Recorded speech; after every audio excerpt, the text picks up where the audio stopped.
Hi guys, thanks for tuning back into a little bit more of Crenshaw. We're on page 38, or chapter 38, page 183. I crossed the street. Twice I looked back, and Marisol waved. Crenshaw? It must have been written on the bottom of the statue by my teacher or my mom or me. There's always a logical explanation, I told myself. Always. Chapter 39. That night, I sat on my mattress, staring at what was left of my bedroom. My old bed, shaped like a red race car, the one I'd outgrown years ago, was in pieces. A sticker on the headboard said, $25 or best offer. Dents in the carpeting hinted at what used to be there. A cube where my nightstand should have been, a rectangle where my dresser once stood. My mom and dad came in after Robin was asleep. How are you doing, bud? My dad asked. Definitely roomier, huh? It's like camping out, I said. Without the mosquitoes, said my mom. She handed me a plastic mug of water. I kept it by my bed in case I got thirsty in the middle of the night. She'd been doing that for as long as I could remember. The mug, which had a faded picture of Thomas the Tank Engine on it, was probably nearly as old as I was. Hey, buds. Here you read. You want to join me?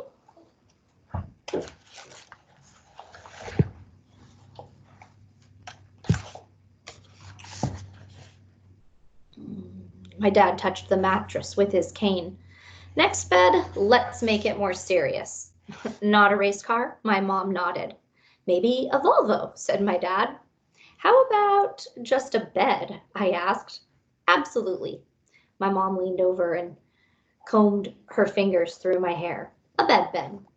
Well, probably make some bucks at the sale, my dad said. So there's that. They're just things, my mom said quietly. We can always get new things. It's okay. I like the space, I said.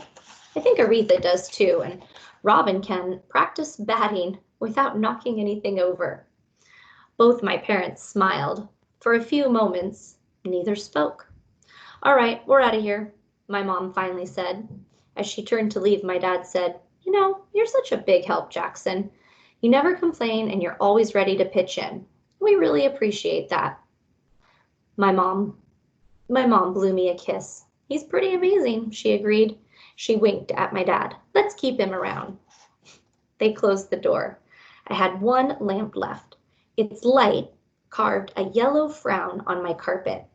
I closed my eyes. Why? It's just a shadow. I imagined our things spread out on the lawn tomorrow.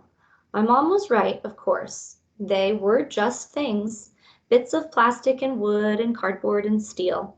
Bunches of atoms. I knew all too well that there were people in the world who didn't have Monopoly games or race car beds. I had a roof over my head. I had food most of the time. I had clothes and blankets and a dog and a family. Still, I felt twisted inside, like I'd swallowed a knotted up rope. It wasn't about losing my stuff. Well, okay, maybe that was a little part of it. It wasn't about feeling different from other kids. Well, okay, maybe that was part of it too. But what bothered me most, though, was that I couldn't fix anything. I couldn't control anything. It was like driving a bumper car without a steering wheel. I kept getting slammed, and I just had to sit there and hold on tight. Bam! Were we going to have enough to eat tomorrow? Bam! Were we going to be able to pay the rent? Bam! Would I go to the same school in the fall? Bam! What that Would it bam happen mean? again? What did that bam noise? Well, he's just thinking. Oh. I took deep breaths, in and out, in and out. My fists clenched and unclenched. I tried not to think about Crenshaw on the TV or the dog cookie I'd stolen. Why? Oh, well, he had a moment of weakness. All right, come on, Bean. Oh, okay, well, thanks for... Let's go work on Marble Track 2.0. Okay. Then, just the way I'd taken that cookie, without understanding why, without thinking about the consequences, without any reason, I grabbed my mug and hurled it against the wall. Bam!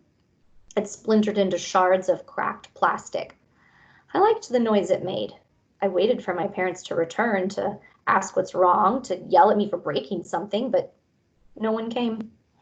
Water trickled down the wall, slowly fading like an old map of a faraway river. Chapter 40. I awoke in the night, sweaty and startled. I'd been having a dream, something about a giant talking cat with a bubble beard. Oh. Aretha, who likes to share my pillow when she can get away with it, was drooling onto the pillowcase. Her feet were dream twitching. I wondered what she was dreaming. I wondered if she was dreaming about Crenshaw. She'd certainly seemed to like him. Wait.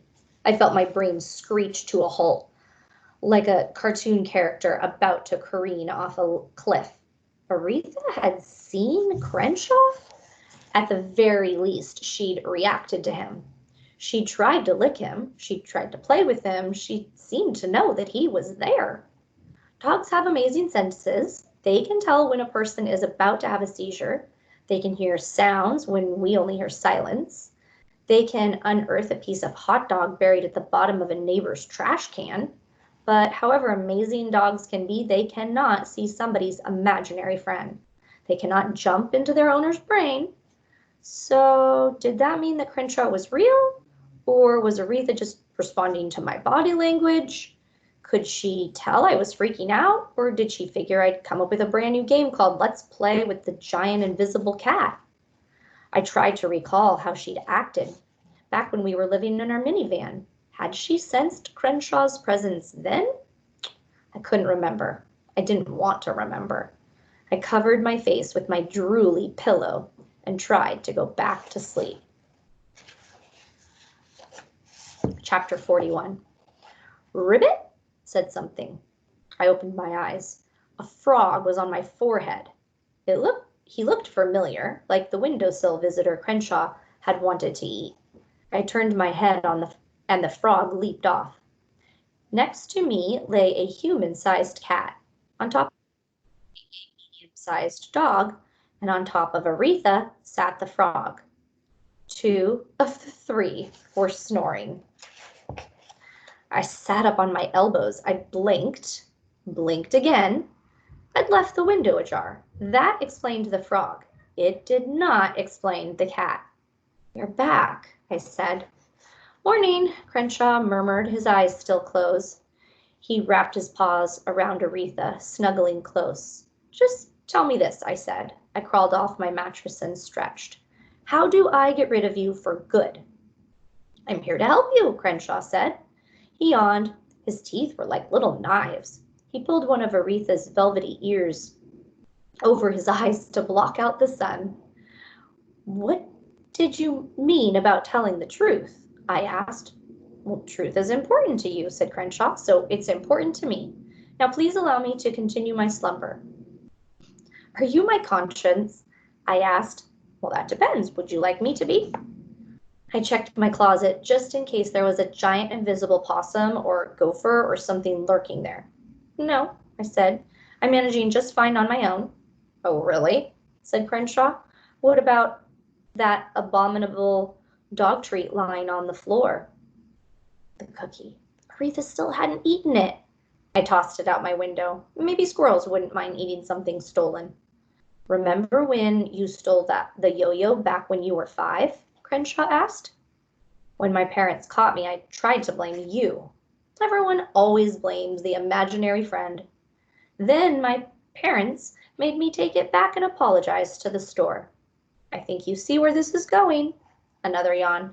Now, if you don't mind, I'll be taking a little cat nap. I stared at him. He'd made me feel mystified and annoyed and more than a little crazy. And now he was making me feel guilty. One way or another, I had to get him out of my life. By the way, I said before leaving the room, you're hugging a dog. I didn't see what happened next, but I heard a hiss and a yell. Aretha dashed past me at high speed. She hid under the kitchen table for an hour. All right, well, thanks for tuning in. We'll pick up next time on chapter 42. Don't forget to like and subscribe.